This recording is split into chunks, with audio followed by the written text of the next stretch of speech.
Te invito a que me acompañes a limpiar mis libros mientras hablo de cosas random para no sentirme sola en esto.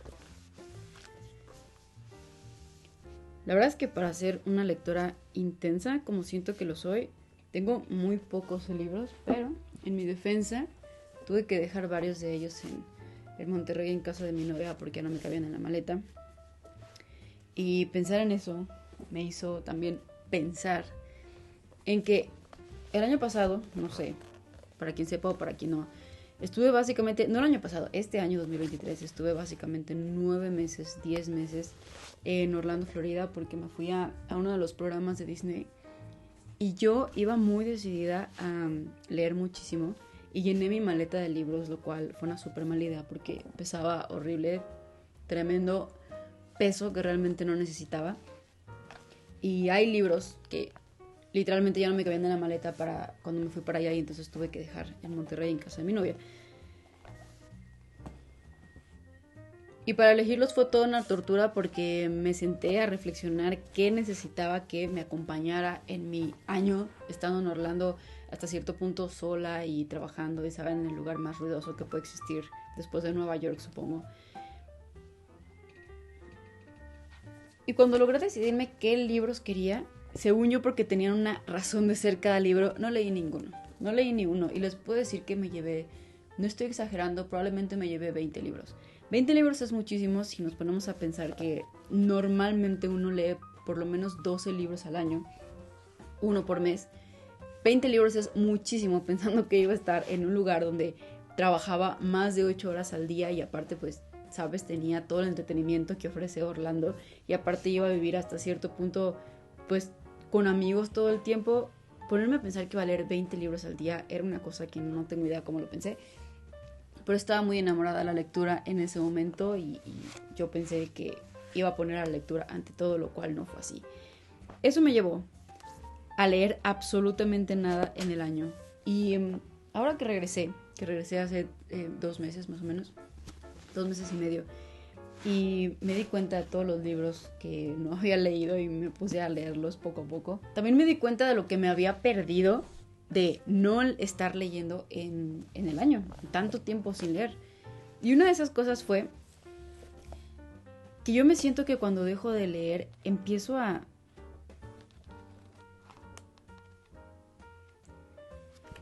creer que todo el mundo es como yo lo veo o todo el mundo debería funcionar como a mí me funciona que funcione. Y literalmente el primer libro que hablo me hace darme cuenta que estoy en un completo error porque esta frase de que por sentido común tendríamos que hacer las cosas, los libros o por lo menos los autores lo dejan claro que el sentido común es el menos común de todos los sentidos.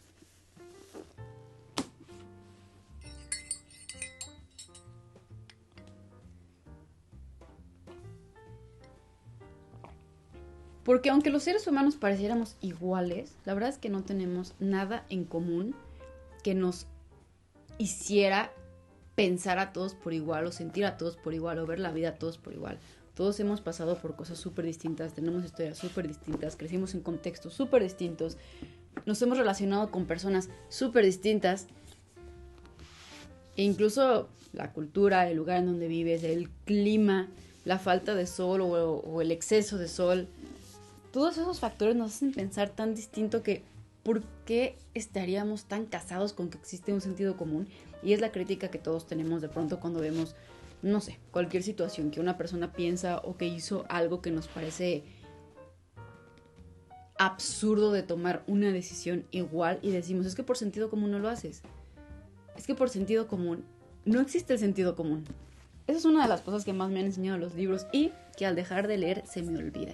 Y me es muy fácil empezar a criticar o a tener justamente esa frase en mi cabeza todo el tiempo de que por sentido común eso no se hace. Tengo muchísimos separadores de libros que no son separadores de libros en mis libros.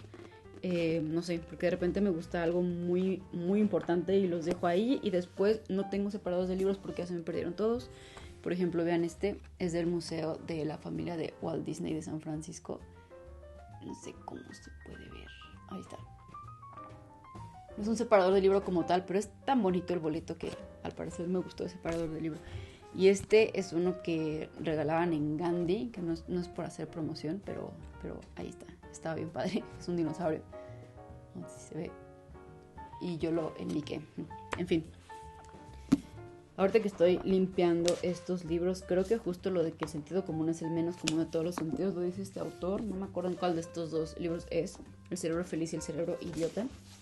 Pero bueno, eventualmente, si lo vuelvo a leer, se los hago saber. Y de hecho, ahora que lo pienso, según yo no tenía nada de qué hablar y ahora estoy hablando de muchas cosas. Pero ahora que lo pienso, el releer los libros es otra cosa que también me hacía muchísima falta. Siento que hay una parte de mí, no sé si pasa en todos los lectores, que es tan intensa y tan perfeccionista que cuando quiero leer un libro, para mí tiene que ser un libro nuevo, porque ¿cómo voy a leer un libro que ya leí, sabes? Es como tiempo perdido, porque ese conocimiento ya lo tengo y necesito el siguiente libro. Aparte de que cuando hice como la suma de los libros que podría leer en toda mi vida, si acaso llegara a los 100 años, es tan absurdamente poca que entre más libros nuevos lea me siento mejor conmigo misma. Pero también me di cuenta que el releer, porque voy a dejar claro que cuando regresé aquí no tenía muchas ganas de leer, como que sí perdí muchísimo mi atención y mi paciencia con eso, que es otra enseñanza que te dan los libros, a tener muchísima paciencia. Pues empecé a leer libros que ya había leído y que sabía que me habían gustado y que sabía que estaban como sencillos de leer. Y me di cuenta de muchísimas cosas que no había yo subrayado en ese mismo libro o muchísimas cosas que las había pasado por alto. Y esta vez que las leí fue de que, wow, esto es súper importante, o sea, quiero quedarme con este aprendizaje para siempre, ya sabes. Y entonces también me di cuenta de eso, de la importancia de releer. Y no porque a fuerzas tengamos que releer, solo como si en algún momento se te antoja releer un libro, hazlo, porque vas a aprender algo completamente diferente de lo que aprendiste la primera vez. Y al final, leer es como conocer personas. Y a las personas, por más que las conozcas y las vuelvas a escuchar, o incluso si te vuelven a contar la misma anécdota, hay de una manera, se va a vivir distinto y uno nunca se cansa de conocer y reconocer a las personas. Creo que por lo menos a mí me pasa lo mismo con los libros y por eso mi consejo de hoy que nadie me pidió es, si tienes la oportunidad de releer un libro, sobre todo un libro que te gustó antes, pues hazlo y probablemente vaya a ser un libro completamente nuevo, aunque sea la segunda, tercera, quinta vez que lo leas.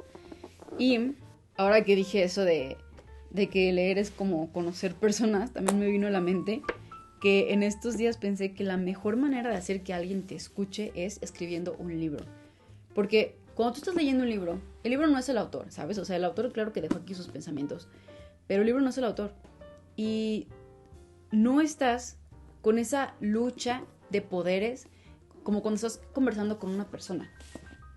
Siento que cuando conversamos entre personas, sí hay una parte de nosotros que puede y quiere escuchar genuinamente a la otra persona, pero también hay una parte de nosotros muy narcisista que quiere que la otra persona nos escuche y poner nuestra opinión por delante y hacerle saber que tenemos una opinión y que pensamos de esta manera, porque también es nuestra manera de mostrar nuestra identidad y de reafirmar quiénes somos y cómo pensamos y cómo poner a flote nuestra personalidad, ¿no?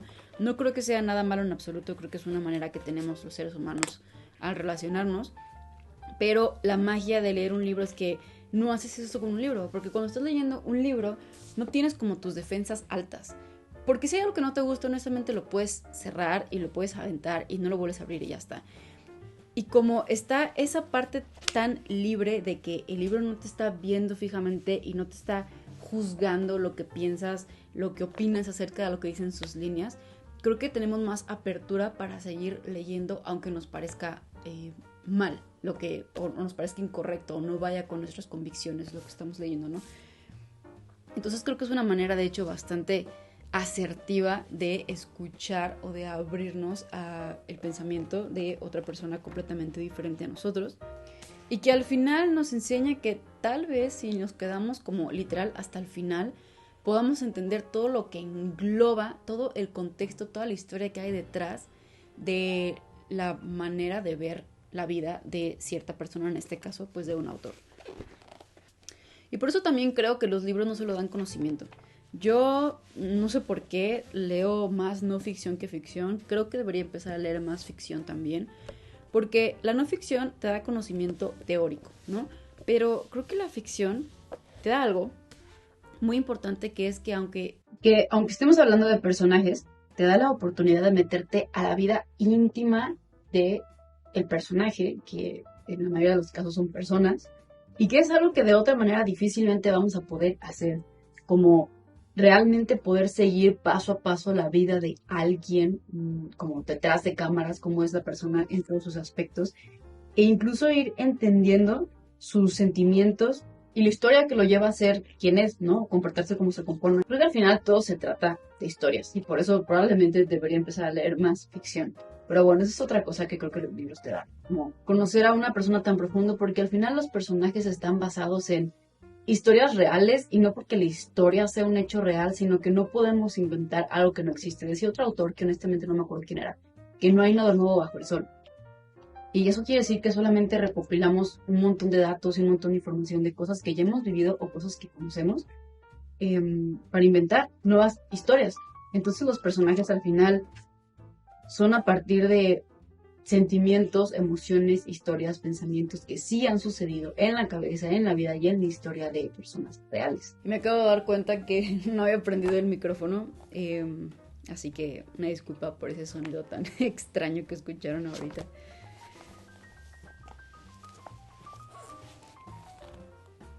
Este es justo el libro que estoy leyendo ahorita, que es Un cuarto propio de Virginia Woolf. Y les voy a decir algo aquí entre nos. La verdad es que utiliza palabras que por lo menos yo no utilizo en mi vida diaria, por lo que me ha sido más complejo entenderlo o llevar el hilo de lo que me está diciendo la autora, de lo que está intentando contar la autora. Y eso justamente ayer en la noche lo comencé, me llevó a pensar en la importancia de tener vocabulario. Hay una cosa increíble que me gustó mucho una vez que leí acerca de la ciencia y la literatura al mismo tiempo, que es sobre nosotros estamos construidos por conceptos que hemos aprendido a lo largo de nuestra vida. Y por eso nuestra concepción de la vida es a partir de esos conceptos. Las personas que podemos hablar y que podemos escuchar, esos conceptos los hemos transformado a palabras y esas palabras encierran literalmente el concepto. Lo cual hasta cierto punto delimitar una cosa tiene sentido, pero a veces hemos llevado a usar esas palabras para delimitar a las personas o a los seres vivos en general, y eso ya es lo que no tiene sentido. Pero en fin, el punto es que, regresando al punto del sentido común y de hecho a la esencia de todo lo que he dicho que me han traído a mí los libros a mi vida, es que si estamos construidos a partir de las palabras que limitan los conceptos de los que estamos rodeados, podemos entender la diferencia de construcción que tenemos todos. Si tan solo pensamos en las diferentes lenguas, e incluso con las mismas lenguas, pero la diferente manera de hablar o vocabulario que usamos en diferentes generaciones, nos podemos dar aún más cuenta de lo imposible que es que percibamos el mundo todos de la misma manera. Y por eso creo mucho en la importancia del uso de la palabra para poder entender al otro. Creo que si no entendemos por completo el cómo habla la otra persona o qué palabras tiene en su vocabulario, qué palabras tiene o qué palabras limitan o delimitan su manera de ver la vida, es imposible que entendamos o que comprendamos la visión de la vida del otro, cómo la vive, cómo la sufre. El simple hecho de saber que hay emociones que en otros idiomas tienen una palabra y que en otros idiomas no tienen una palabra como para definir esa emoción, te da la sensación de que no te lo puedes explicar. Y más que ser eso mágico, puede ser algo que te limite mucho en crecimiento personal, pero también en libertad interior. Algo que me gusta mucho del psicoanálisis, que es la rama de terapia a la que yo acudo, es que su frase o su eslogan, por así decirlo, es la cura por la palabra. Y que justamente el objetivo es que puedas nombrar eso que te está pasando o eso que estás sintiendo para que lo puedas entender y lo puedas colocar en otra parte de tu mente, en otra parte de tu ser, y de esa manera, pues no sé si llamar superarlo o simplemente acomodarlo en tu historia de vida y pasar a lo siguiente. Así que algo muy bello de los libros y de tener y de poder leer la diversidad en los mismos libros es tener vocabulario, y no solo vocabulario por vocabulario, sino vocabulario de diferentes personas en diferentes partes del mundo, con diferentes historias, con diferentes áreas de estudio, que te están compartiendo las palabras que ellos usan en su día a día para entender lo que entienden y por lo tanto para que podamos entender cómo ellos entienden la vida. Creo que uno de mis grandes sueños en la vida, que no sé si algún día los voy a poder hacer realidad, sería poder saber la mayor cantidad de idiomas posibles para poder entender desde su propia lengua a la persona que me está intentando decir algo. Creo que algo que yo no estoy de acuerdo en leer en otras lenguas, por ejemplo, es la poesía. El otro día que leí el libro de Sona and Her Flowers, de Rupi Kaur, que me encantó, decidí leerlo en inglés porque es en el idioma en el que fue escrito. Y bueno, encontré una librería en español y cuando lo leí, wow, no tenía nada de sentido. Y no me gustó. Siento que no estaba el sentimiento de la autora ahí como tal. Y aparte de vocabulario, también creo que las palabras que te dan los libros no solo se queda como en palabras, sino en cómo utilizarlas en sentido de la importancia de saber utilizar una palabra bajo qué contexto, frente a qué persona, bajo qué situación, bajo qué sentimiento, bajo qué emoción, bajo qué queremos crear en el otro. Es como si fuera como un tipo de marketing de la palabra. Y creo que entre más leamos, más podemos entender el uso de palabras e incluso observando nosotros mismos lo que nos hace sentir leer una palabra, en qué situación, podemos llegar a tener tal vez más respeto por las palabras que utilizamos nosotros y también por las palabras que utilizan las demás personas. Pero para poder realmente tener una comunicación con el autor o con el libro que estás leyendo, siento que necesitamos un silencio muy silencioso, ¿sabes? Como muy pacífico, como muy internalizado de este es mi momento de silencio para poder escuchar lo que el libro te intenta decir. Y creo que esa es una parte que hemos perdido mucho por la manera en que consumimos ahora información, que de hecho es una pregunta que me hacen mucho, así como cuál es mi opinión acerca de los audiolibros y tal. Y la verdad es que los audiolibros al final es un contador de historias o un narrador de conocimiento, que es lo mismo como si escucharas un podcast. Obviamente no estoy nada en contra, yo he escuchado audiolibros y me gusta mucho. Pero el acto de leer, el acto de sentarte en silencio sin que ningún ruido externo te esté estimulando de otra manera, creo que es importante para desarrollar este respeto por la palabra, por el silencio, por el acto de tener paciencia. Y eso nos lleva como a aprender un poco sobre los procesos. Todos los libros, sean el género que sean, tienen principio, desarrollo y final. Y muchas veces queremos saltarnos a las conclusiones, ¿sabes? Como sí, mucho contexto, muchas gracias, ya me explicaste mucho, pero quiero saber en qué termina para aplicarlo ya, ¿no? Y me gusta mucho cuando los autores hacen esto de que si no lees lo que hay dentro no vas a entender el final, porque una cosa lleva a la otra y esto explica la otra y esto explica la otra y pues ya, el final es este, ¿no? Porque hay autores que la verdad es que sí son como esas series que si te pasas al final entiendes perfectamente lo que pasó y ya está. Y esos autores la verdad es que sí no me gusta leerlos porque sigues leyendo y sientes que ya leíste lo mismo 100 veces y que al final pues pudiste haberte ido solamente a la última página de cada capítulo y puedes perfectamente hacer un resumen y una reseña de ese libro. Por eso creo que leer no es solamente por el conocimiento que te da, sino por todo lo que pasa en la mente del lector e incluso muy cursi en el corazón, en el alma del lector, en el proceso de estar leyendo un libro de principio a fin. Y bueno, como ya terminé de limpiar todos mis libros, son poquitos la verdad, pues creo que el video lo corto aquí. Muchas gracias por acompañarme en la limpieza de mis libros. No sé si dije algo interesante realmente, espero que sí. Estos son todos los separadores de libros que me encontré en todos los libros que ya terminé o que empecé a leer y después ya no los seguí leyendo. Como me encanta dejar separadores por todos lados. Si te gustó el video, dale like, suscríbete al canal, compártelo. Si no has limpiado tus libros hace mucho, siéntate a limpiarlos. Es muy terapéutico también como quitarles el polvo y ojearlos una vez más. Y ya, eso es todo. Gracias por estar aquí y feliz año nuevo.